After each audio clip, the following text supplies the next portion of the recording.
Je pense que le vrai défi, c'est d'arriver à se développer en gardant un niveau d'énergie assez important. Je lui dis souvent, c'est qu'il y a un marathon, c'est pas un sprint. Il faut bien gérer son effort et notamment c'est quelque chose que j'ai peut-être mal fait avec ma première boîte, avec Leaf Supply. La clé, c'est d'arriver à avoir des résultats très vite, petit à petit, comme ça on construit un succès, on construit une dynamique qui est vertueuse et qui donne le capital qu'on ne peut pas recapitaliser, qui est l'énergie.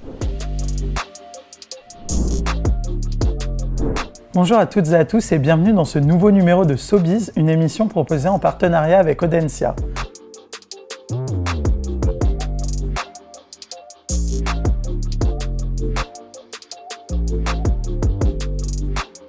Merci de nous accueillir ici. Donc on est dans un endroit un petit peu particulier. Est-ce que tu peux nous dire deux mots sur le lieu où nous tournons aujourd'hui? Ouais, on est dans la boîte de nuit. Donc la boîte de nuit, c'est la première boutique de Teddy Bear. On l'a ouvert il y a un peu plus de 2 ans maintenant. Donc c'est la première de nos 3 boutiques et on a vocation à en ouvrir d'autres. Donc on a commencé sur Internet, mais on est également maintenant retailer avec ce concept de boutique dédiée au confort de la maison. Oui, justement, on reviendra un peu sur le switch qu'il y a eu entre le 100% digital et l'ouverture de magasins physiques. Mais avant, je voulais commencer, comme je le disais, par votre parcours entrepreneurial, puisque vous avez créé votre première start-up tout de suite à la sortie de vos études. Qu'est-ce qui vous a donné envie de vous lancer dans l'entrepreneuriat? Pourquoi vous vous êtes dit je vais me lancer, je vais tout de suite créer ma start-up? Il y a 2 éléments qui sont un peu entrecroisés. Le premier, c'est que j'ai fait mon stage de césure dans un fonds d'investissement. Et j'ai rencontré énormément d'entrepreneurs. Et en fait, j'avais qu'une envie pendant cette césure, c'était d'être à la place de ces gens qui étaient passionnés, qui portaient des projets, qui n'était pas juste un travail pour eux. Et ça me plaisait beaucoup. J'ai toujours fonctionné beaucoup à la passion. Et la deuxième chose, c'est que je pense que naturellement, j'aurais pas eu le courage de sauter le pas de l'entrepreneuriat directement à la sortie de l'école. Mais il y a eu la crise des subprimes en 2008 et du coup la carrière en finance que j'imaginais était un peu plus complexe à déployer. Je me suis dit bon bah quitte à patienter quelques temps avant qu'il y ait à nouveau des jobs sympas, autant entreprendre. Et du coup, dès que vous avez quitté l'école, vous avez créé Leaf Supply, une start-up qui est plutôt qui évoluait plutôt dans le domaine de l'humanitaire. Est-ce que vous pouvez dire 2 mots sur Leaf Supply? Alors Leaf Supply, c'est issu d'un projet d'études du coup qu'on a mené moi et mes 2 associés de ce projet-là qui s'appelle Juan Pablo et Jean-Christophe, qu'on a mené en dernière année d'école de commerce. Eux étaient designers industriels et étaient venus faire les cours communs qu'on avait avec cette école de design, étaient venus avec un projet de mobilier en carton. Et en fait, on a adapté ce projet d'un projet de mobilier en carton pour des étudiants à un projet de mobilier en carton pour l'aide humanitaire. Et du coup, on a mené ce projet d'études pendant notre dernière année et on a fini du coup par le lancer pour de vrai avec l'idée assez simple de se dire plutôt que de transporter massivement du mobilier pour des grandes crises humanitaires et sanitaires, on va le produire localement, au plus proche des besoins. Donc on en a produit au Niger, à Niamey, on a produit dans plusieurs pays d'Europe, au Japon. Et du coup, l'approche était vraiment de dire on arrête de transporter, on produit localement un produit qui respecte le cahier des charges de l'ONU sur les conditions d'hébergement. Et quelques années plus tard, vous passez du coq à l'âne et après Leaf Supply, vous créez Lemon Curve, donc une start-up qui là s'intéresse à la lingerie. Pourquoi ce secteur en particulier? En réalité, mon Leaf Supply, c'était un échec. On a eu beaucoup de presse, on en a vendu à de nombreuses organisations différentes, on n'arrivait pas à en vivre vraiment de ce projet. Donc on a fini par l'abandonner. Et moi, à ce moment-là, c'était 4 ans après le lancement, donc quand même un certain temps, j'avais besoin de vide de revenus. Donc je voulais monter une aventure parce que je voulais vraiment entreprendre, me donner une nouvelle chance, mais je voulais que ça fonctionne très rapidement et que je puisse en vivre rapidement. Donc du coup, j'ai éliminé tous les projets entrepreneuriaux qui demandaient du développement. Pour vraiment me concentrer sur un métier de marchand, je voulais acheter et vendre un produit. Voilà, donc Internet, c'était à un moment une période d'Internet où on faisait de la distribution multimarque. Il y avait plein de sites Internet, Oscaro, Pêcheur, Carenzas, partout, qui étaient des distributeurs multimarques. Du coup, moi, je me suis mis dans la catégorie de la lingerie qui n'était pas du tout traitée ou mal fait à l'époque.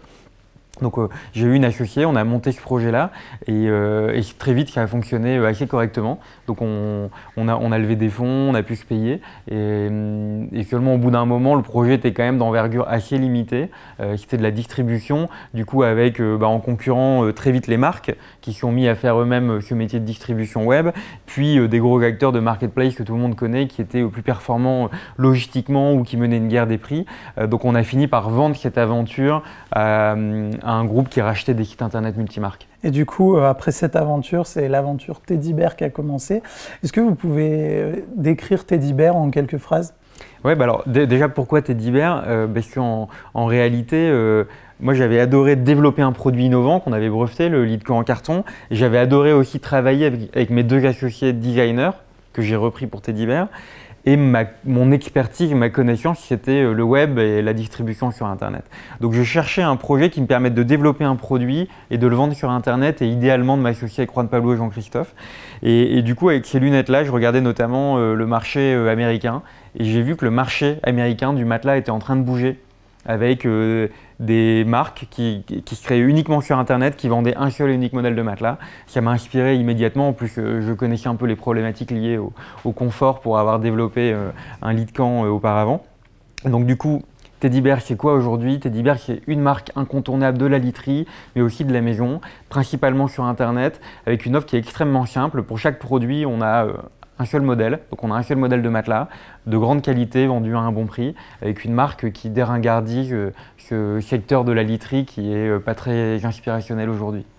Oui, c'est vrai que le secteur de la literie paraît peu sexy pour les entrepreneurs en tout cas, mais c'est aussi un secteur dans lequel il est très complexe de se positionner parce que ça touche un objet qu'on a besoin de toucher, de voir justement. Donc c'est un business qui se faisait beaucoup en physique. Comment vous avez réussi à vous imposer avec une marque qui était uniquement digitale? On a vraiment créé une mécanique commerciale, notamment avec l'essai à domicile, qui nous a permis de convaincre les clients.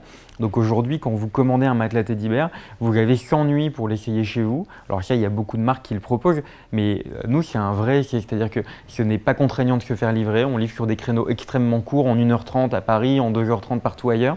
On reprend le produit extrêmement simplement. Et on a créé vraiment un environnement de confiance autour de ce service-là de livraison et de reprise. Et donc ça permet vraiment aux clients qui auraient peur d'acheter un produit sur Internet et après d'avoir du mal à le retourner, de faire le pas, de franchir le cap et d'essayer le produit. Et vous avez une forte empreinte humanitaire, vous l'avez montré avec Live Supply. Est-ce que c'est quelque chose que vous continuez à avoir avec Teddy Bear? Alors avec Teddy Bear, on essaye de faire le mieux possible. Donc on produit localement, on utilise des matériaux sains, on donne tous nos retours, on les donne à Emmaüs dans un programme de réinsertion. Et depuis peu, on s'est engagé dans une dynamique qui est encore plus forte d'un point de vue RSE, qui s'appelle la redirection écologique. L'idée de la redirection écologique, c'est de se dire que si on fait juste un peu mieux, ça ne suffira pas. Il faut arriver à faire radicalement différemment les choses pour vraiment diviser l'empreinte carbone. Nous, l'ambition, c'est de diviser par 6 l'empreinte carbone du secteur de la literie. Donc, ça oriente Teddy Bear vers des vrais choix, des renoncements potentiellement, certaines matières, certaines manières de faire.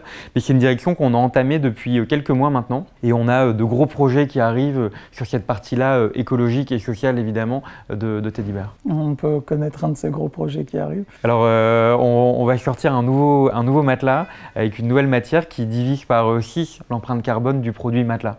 D'accord. Sortira quand ce matelas? Dans quelques jours. Ah d'accord, ok. Et on disait que Teddy Bear c'était un concept original, mais c'est aussi une communication originale. C'est peut-être aussi ce qui a séduit les utilisateurs. Vous avez notamment fait la lecture sur lit au Salon du Livre en 2017, si je ne dis pas de bêtises. Vous avez ouvert aussi une salle Teddy Bear au cinéma Pathé de Marseille. Comment vous avez eu ces idées? Comment vous avez développé ça aussi? Le constat de départ, c'est de se dire que quand on interroge un Français, il est dans 80% des cas incapable de donner sa marque de literie. Pourtant, le matelas, c'est le produit le plus important de nos vies. On dort dessus, on est même collé à lui, c'est un achat qui est assez important dans le portefeuille d'un ménage. Donc il y avait vraiment une dichotomie entre l'importance de ce produit-là pour les dormeurs et le lien affectif qu'on développe avec la marque.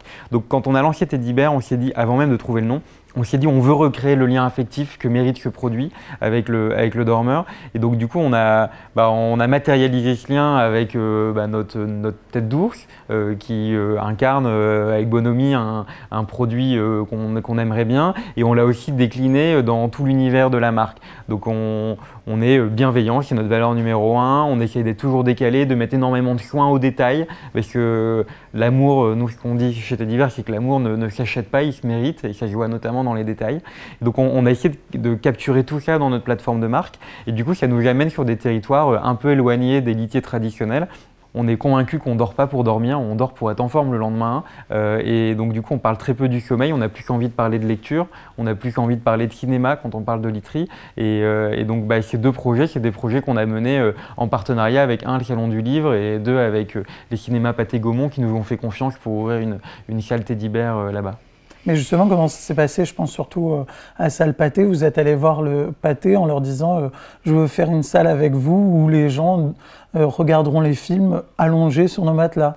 En l'occurrence, pour Pathé Gaumont, c'est Pathé Gaumont qui est venu nous voir en nous disant peut-on concevoir une expérience originale autour du cinéma? Et donc on a proposé un système de méridienne, donc c'est des lits inclinables qui permettent d'avoir une expérience vraiment nouvelle du cinéma.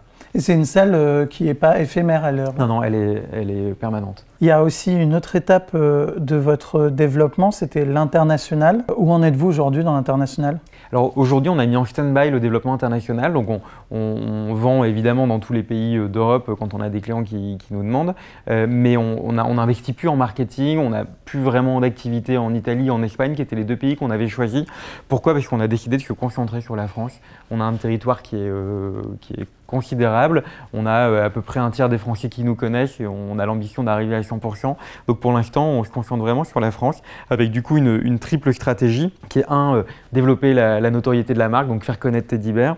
Deuxièmement, développer les produits. On a vocation à ne pas vendre que des matelas et c'est déjà plus le cas, mais on veut aller un peu plus loin. Et troisièmement, développer un réseau de boutiques, de boîtes de nuit comme celle-ci. Et du coup, l'international s'est mis en pause vraiment pour se focaliser sur la France ou le passage de la pandémie a joué dans cette décision? Non, c'était même avant la pandémie, donc c'est vraiment pour se concentrer. Et on n'exclut pas de refaire de l'international, mais plus tard en étant un peu plus fort. Vous le disiez, vous avez ouvert votre première boutique à Paris en 2018, si je ne dis pas de bêtises. Pourquoi vous êtes passé d'un modèle justement 100% digital à un modèle de retail?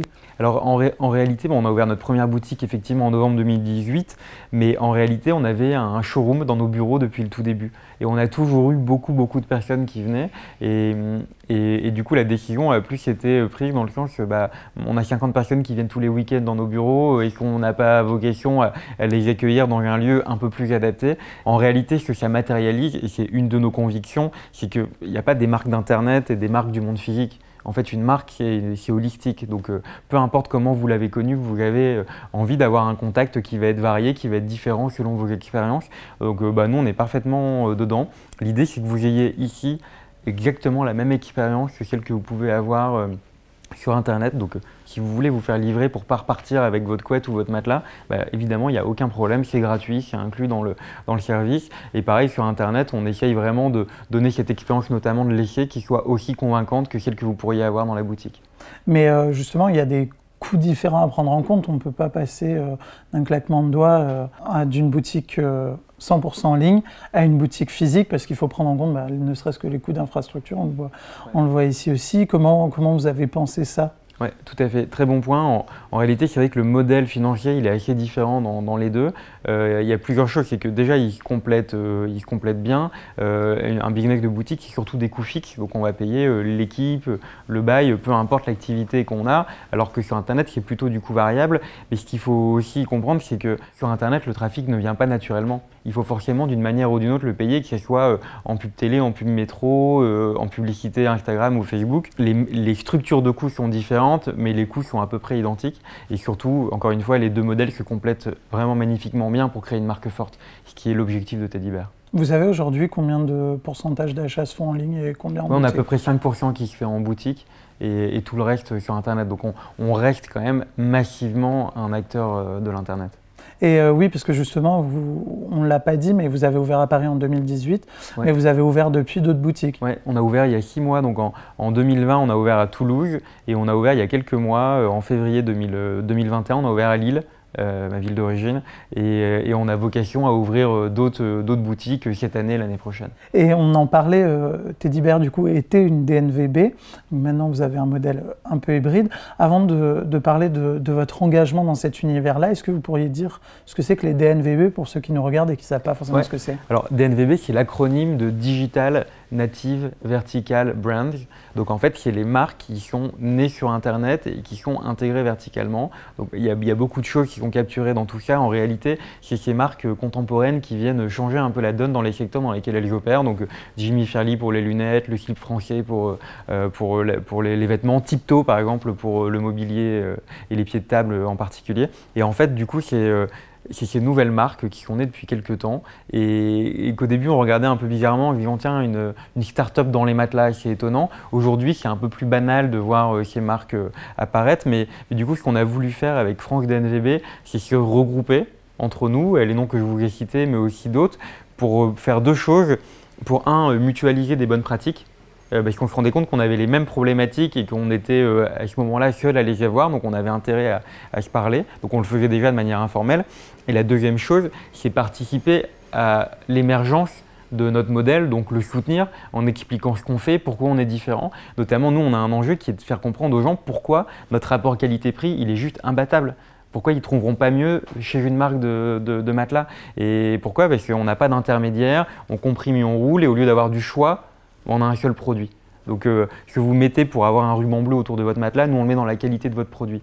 Et ça, c'est des choses qu'on arrive aujourd'hui très bien à expliquer à nos clients, qui comprennent que le rapport qualité-prix de Teddy Bear est imbattable, mais il a fallu faire beaucoup de pédagogie autour de ça.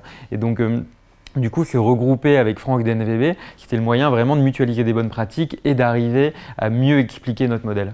Oui, vous parliez de France DNVB, donc ce serait bien de rappeler que vous avez fondé cette association et de dire pareil 2 mots sur France. Ouais, alors effectivement, j'ai un peu fait le raccourci, mais du coup, Franck DNVB, c'est une association qui regroupe des DNVB, enfin les DNVB de manière générale, et qui a du coup ce double objectif de pédagogie et de mutualisation des bonnes pratiques. Donc on est 5 membres fondateurs et j'en suis le dirigeant. Et du coup, vu que vous avez cofondé France DNVB et que vous avez cofondé aussi une DNVB, quel est votre conseil pour fonder une DNVB à succès? Alors, il y a beaucoup de DNVB aujourd'hui qui se sont lancés. Mon conseil, ça serait de vraiment aller sur des secteurs qui sont peut-être un peu moins bataillés. On voit beaucoup de DNVB dans quelques secteurs, les cosmétiques, le matelas, il y en a eu aussi beaucoup. Essayer de trouver un axe, un marché qui va être un peu différent et après de le faire de manière authentique.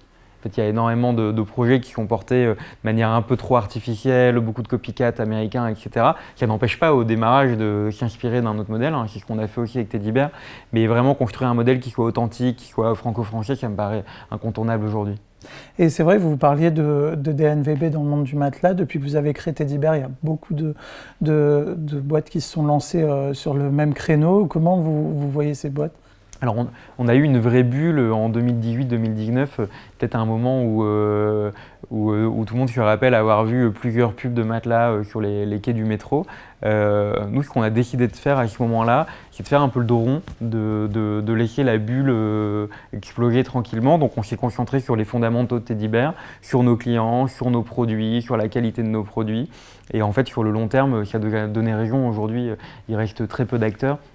Et il n'y a plus que d'acteurs de l'entrée de gamme, mais sur les produits de qualité, on est quasiment tout seul. Donc on n'a pas trop mal vécu cette période. Évidemment, ça donne des cheveux blancs, hein, mais aujourd'hui, c'est derrière nous. Et ce qu'on essaye, c'est de continuer à faire des produits de bonne qualité et à les développer.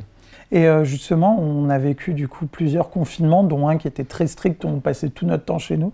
Est-ce que vous avez vu une explosion de vente de matelas, de gens qui se disaient bon maintenant que je suis tout le temps chez moi, il faut que je vois un peu comment je dors, etc. Est-ce que vous avez alors oui, en fait, plus précisément, le marché du matelas s'est moins effondré que d'autres marchés. Donc il a quand même baissé en 2020, globalement. Après, il y a aussi eu un report de vente physique vers les ventes online, évidemment.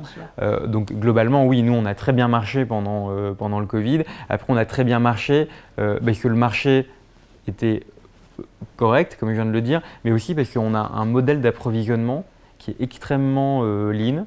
On s'y approvisionne localement. Nos usines, elles sont en Auvergne et à la frontière belge, donc vraiment pas loin. On a un seul modèle de produit, on n'a pas des housses qui sont faites en Asie. Donc en fait, on a bien fonctionné aussi parce qu'on était capable de livrer nos clients très rapidement avec des produits qui sont restés les mêmes. Et ça nous a beaucoup différencié d'autres acteurs de la literie qui en fait font venir des produits de très loin et du coup ont eu des ruptures de stock assez importantes. Donc on va pas dire qu'on a surfé sur la vague, mais ce qu'on peut dire, c'est que la situation a mis en valeur les forces d'un modèle comme celui de Teddy Bear qui est local avec un ancrage vraiment national. Et du coup, on en parlait en début d'émission. Vous avez fondé 3 startups en un peu plus de 10 ans. C'est quoi le plus gros défi que vous ayez affronté et comment vous l'avez surmonté? Je pense que le vrai défi, c'est d'arriver à se développer en gardant un niveau d'énergie assez important. Moi, ce que je dis souvent, c'est qu'il y a un marathon, c'est pas un sprint. Donc il faut bien gérer son effort. Et notamment, c'est quelque chose que j'ai peut-être mal fait avec ma première boîte, avec Leaf Supply. On a mis trop de temps à développer le produit, on a mis quasiment 2 ans. Bon, c'était un produit qui était breveté, qui était un peu lourd d'un point de vue R&D, mais ça a été extrêmement fatigant, le fait de ne pas avoir de résultats quantifiables, le fait de ne pas avoir de ventes qui tombent rapidement. Et donc du coup, moi je pense que la clé, c'est d'arriver à avoir des résultats très vite, petit à petit, comme ça on construit un succès, on construit une dynamique qui est vertueuse et qui donne le capital qu'on ne peut pas recapitaliser, qui est l'énergie. Et vous avez fondé une boîte à la sortie de vos études et puis d'autres startups quand vous étiez un peu plus mature au niveau business. Est-ce que c'est plus difficile de créer sa startup quand on sort tout de suite de l'école ou alors c'est toujours aussi complexe, même avec l'expérience?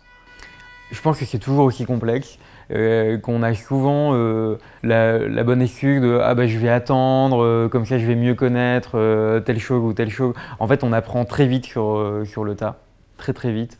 Et d'ailleurs, le mieux pour résoudre un problème, c'est d'y être confronté soi-même et d'avoir à trouver la solution. Donc moi, je pense qu'il ne faut pas attendre pour entreprendre.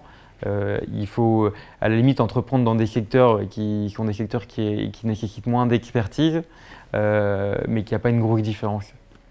Et du coup, est-ce que vous avez un succès et un échec qui ont marqué vos plus de 10 ans dans cette décennie d'entrepreneuriat? Leaf Supply, globalement, c'est un échec. Je pense que c'est important d'appeler un chat et de dire bon, c'était un échec parce que ça permet de capitaliser dessus. C'était un échec parce que j'avais mal compris mon industrie, parce que j'ai mis trop de temps à développer le produit. Après, je peux être plus spécifique sur ces échecs-là, mais globalement, c'est ce que j'ai retenu. Donc là, par exemple, pour Teddy Bear, j'ai essayé vraiment de mettre du rythme, de m'aider, de me faire aider par des gens qui étaient meilleurs que moi. Donc très vite, j'ai associé des compétences. J'ai repris mes 2 associés de designers. Je me suis associé à Aude du Colombier, qui est ma sparring partner au quotidien et qui avait des compétences que moi, je n'avais pas. Et ça m'a permis de garder un rythme, de développer le niveau moyen de Teddy Bear pour qu'on soit les meilleurs dans notre industrie. Et dans une des vidéos de Teddy Bear, vous parlez d'un stylo fétiche. Est-ce que une partie du succès de Teddy Bear est due à ce stylo? Ça, on le saura à la fin. En tout cas, je l'ai toujours avec. Enfin, là, je l'ai pas avec moi, mais il est toujours sur mon bureau. Et c'est plus quelque chose de, on va dire c'est du fétichisme. J'ai l'impression que ça va pas me porter chance de pas signer avec. Et comment vous imaginez Teddy Bear dans quelques années? Déjà, j'ai envie d'y être dans quelques années. On pourrait croire que j'ai envie de sauter de projet en projet, mais c'est pas le cas. Je considère vraiment que Teddy Bear, c'est la boîte de ma vie. Je m'y sens bien, elle a beaucoup de chance et on est en train encore de développer encore plus cette partie-là. Donc comment je la vois? Internationale, à mon avis, parce qu'on va avoir envie au moins dans 3-4 ans d'aller dans d'autres pays, développer sur plus de produits. Donc là aujourd'hui on commence à faire l'univers de la déco avec le canapé, le linge de lit. Donc on a envie d'aller vers tous les produits importants du quotidien. Et puis avec toujours une belle équipe, une belle dynamique, une marque forte. Oui, justement, vous disiez c'est la boîte de votre vie, vous avez développé 3 startups en un peu plus de 10 ans. Est-ce qu'il n'y a pas de nouveaux projets de startup à côté de Teddy Bear? Non, il n'y en a pas. Non. Très content. En plus, chez Teddy Bear, on a un vrai fonctionnement au projet, donc on a beaucoup de projets dans le projet, avec par exemple le retail, les nouveaux produits, et ça suffit à satisfaire mon envie de nouveauté. Et vous parliez d'international aujourd'hui, vous savez quel pourcentage de ventes que vous faites hors de France? Ouais, entre 5 et 10%, donc c'est vraiment très peu. Et voilà, encore une fois, on n'est pas encore mûr, donc on le fera dans 3-4 ans. Et vous disiez aussi que vous ne développiez plus que du matelas, il y a eu les oreillers, les têtes de lit, les draps, les couettes. C'est quoi le prochain produit Teddy Bear? Le prochain, ça va être un nouveau matelas, du coup un matelas qui divise par 6 l'empreinte écologique du produit matelas. Et après, les autres produits sur lesquels on travaille, c'est plus du mobilier, le lit par exemple en bois, c'est un produit sur lequel on itère beaucoup en ce moment. Et est-ce que le fondateur de Teddy Bear dort sur un matelas Teddy Bear évidemment. Avec un oreiller Teddy Bear tout Teddy Bear évidemment. Alors l'inconvénient que j'ai, c'est que je dors toujours sur des nouveaux prototypes, des nouvelles versions, des tests, etc. Avec, comme dans tous les développements, beaucoup d'échecs. Donc je dors avec beaucoup de produits qui ne sont pas bons en fait. Mais c'est le meilleur moyen de s'y rendre compte. Merci beaucoup Julien d'avoir répondu à nos questions. Merci. Merci à vous d'avoir regardé ce numéro de SoBiz. On se retrouve très bientôt pour un nouveau numéro de SoBiz. D'ici là, portez-vous bien.